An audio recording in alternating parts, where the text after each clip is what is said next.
ನೀವು ಗಮನಿಸಿದರೆ ಆ ಕುದುರೆಯ ಹಗ್ಗಗಳೇನಿವೆ ಇದನ್ನು ಸಹ ಎಷ್ಟು ಸೂಕ್ಷ್ಮವಾಗಿ ಅಲ್ಲಿ ಕೆತ್ತಲಾಗಿದೆ ಅನ್ನೋದನ್ನು ನೋಡಬಹುದು. ಆ ಹಗ್ಗದಲ್ಲಿರುವ ಗಂಟನ್ನು ಸಹ ತುಂಬ ಸೊಗಸಾಗಿ ಕೆತ್ತಲಾಗಿದೆ.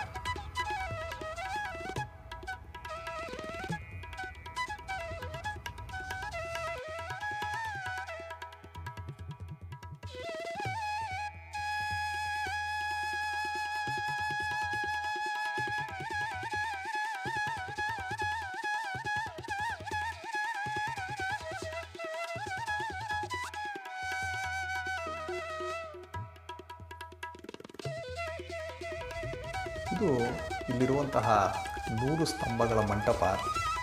ಇಲ್ಲಿ ನಾವು ನೋಡುತ್ತಿರುವಂತಹ ಆ ಒಂದು ಸರಪಳಿ ಏನಿದೆ ಅದು ಕಲ್ಲಿನಿಂದ